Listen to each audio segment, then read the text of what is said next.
Hello everyone, I am आकाश गौर और इस video में हम लोग डिस्कस करेंगे बहुत सारी पोजीशन मेडिकल या हॉस्पिटल्स में कौन कौन सी पोजीशन कब कब प्रोवाइड करवाई जाती है। सारी पोजीशंस में आपको डिटेल से बताने वाला हूँ गाइज, प्लीज वीडियो को स्किप मत कीजिएगा। सबसे पहले जो हमारी पोजीशन आती है वो आती है गाइस सुपाइन पोजीशन, सुपाइन अवस्था। अब ये सुपाइन जो पोजीशन है ये मरीज को कब दी जाती है, इस तरह की पोजीशन होती है जैसे कि मैं यहाँ पे आपको जूम करके बता रहा हूँ। ये सुपाइन पोजीशन, ऐसे मरीज लेटा हुआ है, सुपाइन पोजीशन। अब सुपाइन पोजीशन आप पेशेंट को कब प्रोवाइड करोगे, ठीक है। तो in this position patient lie down horizontally and face should be front side। Question समझो, face should be front side, जो चेहरा है ना मरीज का वो आगे रहना चाहिए। देख रहे हो ऐसा लेटा हुआ है, तो हॉरिजॉन्टली, हॉरिजॉन्टली मतलब ऐसे लेटा हो मरीज, देख रहे हो आप डायग्राम में, ऐसे मरीज लेटा है, हॉरिजॉन्टली लेटा हुआ है और उसका फेस क्या है, फ्रंट साइड है। समझ में आ रहा है। तो इस अवस्था में मरीज को सीधा लेटाया जाता है और उसके मुंह को आगे की तरफ रखा जाता है, ठीक है। ऐसे डायग्राम में आप देख पा रहे होगे। पर्पस, अब इस जो हम लोग पोजीशन दे रहे हैं ना मरीज को, क्या उद्देश्य है, देना क्यों है। सिंपल बात है, प्रोवाइड रेस्ट, मरीज को आराम हमें प्रोवाइड करना है। फिजिकल एग्जामिनेशन, मरीज की फिजिकल एग्जामिनेशन, जैसे कि मरीज को देखना है कि क्या प्रॉब्लम है, क्या पेट में दर्द है, कहाँ है, पेट की एग्जामिनेशन करना है, हेड की एग्जामिनेशन करना है, उस कंडीशन में ये फिजिकल।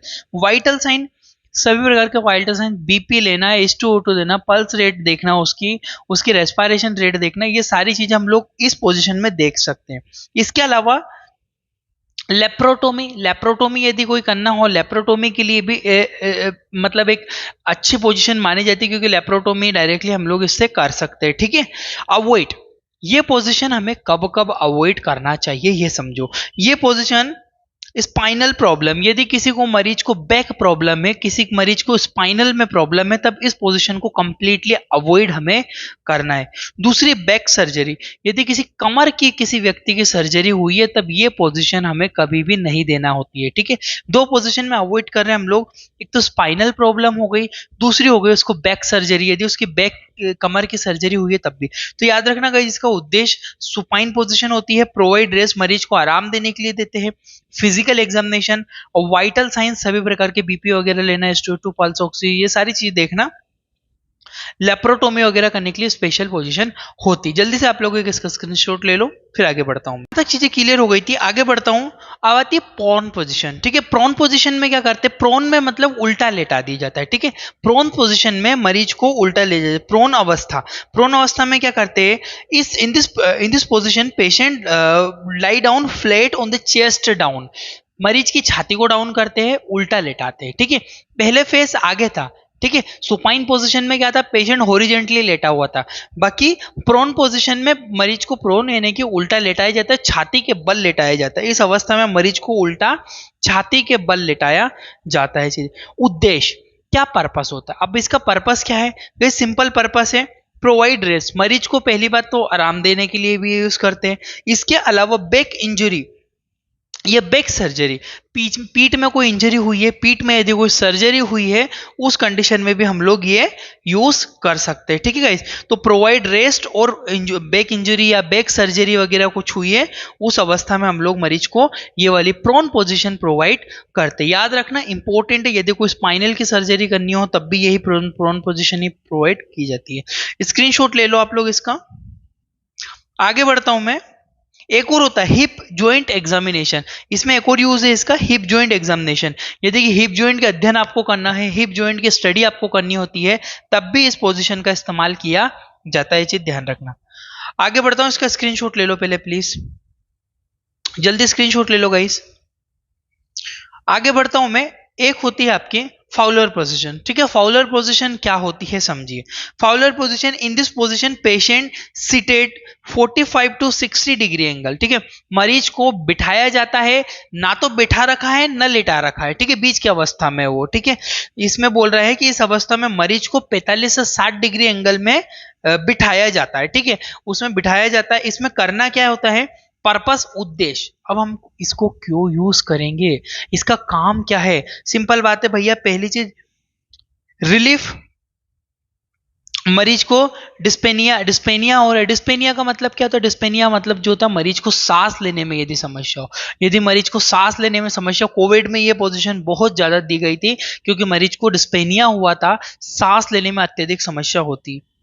इसके अलावा relief back pain and thigh, अगर थाई में, अगर पैरों की जो थाई है ना, डायग्राम में देखो जरा, थाई में आराम देना है आपको या फिर बैक या कमर में अगर मरीज को आराम देना होता है, उस कंडीशन में हम लोग इसको इस्तेमाल करते हैं। ये चीज आप लोग ध्यान रखना गाइस, ठीक है। तो दो ही पर्पस है, दो ही उद्देश्य है, रिलीज रिलीफ डिस्पेनिया, डिस्पेनिया अगर हो रहा है मरीज को सांस लेने में समस्या है, और relief back pain and thigh, यदि थाई और बैक पेन में कोई इशू है, यदि उसको कोई प्रॉब्लम है, तब इसका इस्तेमाल किया जाता है। स्क्रीनशॉट ले लो फटाफट। एक और होता है इसमें ड्रेनेज फ्रॉम एब्डोमिनल केविटी, यदि पेट को खाली करना है, ठीक है, पेट में यदि फ्लूइड वगैरह रिमूव करना है, ड्रेनेज करना है, तब भी इसका इस्तेमाल किया जाता है। आगे बढ़ता हूं मैं। इसमें जो फाउलर पोजीशन देखो, मैंने बोला कि अलग अलग होती है, कभी कभी 30 डिग्री एंगल देते हैं, कभी कभी 60 डिग्री दे देते हैं, और कभी कभी 60 से थोड़ा सा बढ़ा देते हैं, ठीक है। तो फाउलर पोजीशन भी अलग अलग होती है, ठीक है, याद रखना ये तीनों देते हैं, ठीक है। मेनली डिस्पेनिया में यूज किया जाता है। डिस्पेनिया मतलब यदि किसी मरीज को सांस लेने में समस्या होती है तब। अब आता है चौथे नंबर की जो पोजीशन, लिथोटोमी अवस्था। लिथोटोमी पोजीशन क्या होती है? लिथोटोमी पोजीशन, लिथोटोमी पोजीशन कब देते हैं? इन this position patient lie down in knee upper side 90 degree angle, बोलना है इस अवस्था में जो मरीज होता है उसको लेटा दिया जाता है, और उसके जो पैर है ऐसे कितने डिग्री एंगल में? 90 डिग्री एंगल में, ठीक है। देख सकते हो आप लोग डायग्राम में, ये मरीज है, ये लेटा हुआ है, और इसकी जो नी है वो ऊपर कर दिए गए 90 डिग्री एंगल में, ठीक है। उद्देश्य यानी कि पर्पस क्या है, ये पोजीशन हम लोग कब कब देते हैं? ये पोजीशन ऑल गाइनेकोलॉजिकल एग्जामिनेशन, सभी प्रकार की जितनी भी गाइनेकोलॉजिकल एग्जामिनेशन होती है उसको देखने के लिए, ठीक है। यानी कि वेजाइना की स्टडी करनी हो या फिर रेक्टल स्टडी करनी हो, जो भी गाइनेकोलॉजिकल प्रोसेस होती है उसके लिए हम लोग इसका इस्तेमाल कर सकते हैं। नॉर्मल डिलीवरी, नॉर्मल डिलीवरी में भी जो फीमेल महिला होती है उसको कौन सी लिथोटोमी पोजीशन दी जाती है, ये चीज आप लोग ध्यान रखना, बहुत ही ज्यादा इंपॉर्टेंट है लिथोटोमी पोजीशन। दो ऑल गाइनेकोलॉजिकल एग्जामिनेशन, दूसरी नॉर्मल डिलीवरी करवाते समय इस पोजीशन को प्रोवाइड किया जाता है। स्क्रीनशॉट ले लो। नेक्स्ट पोजीशन आती है हमारी नी चेस्ट पोजीशन। नी चेस्ट पोजीशन क्या होती है जरा देखो, इसका जो पर्पस होता है, नी चेस्ट पोजीशन में मरीज को जो होता है हाथ डाउन करवा दिए जाते हैं और नी और बैक ऊपर कर दिया जाता है, ठीक है।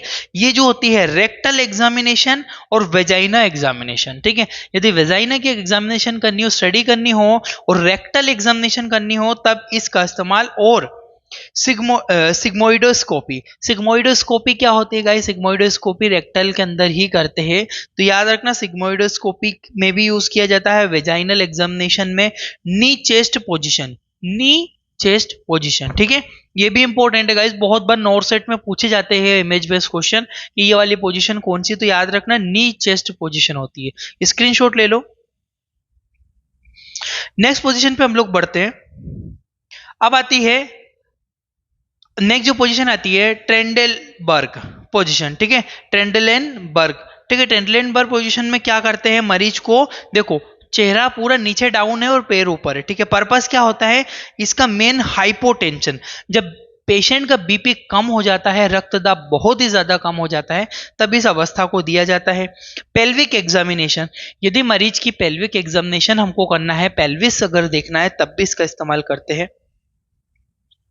तो गाइज याद रखना पर्पस,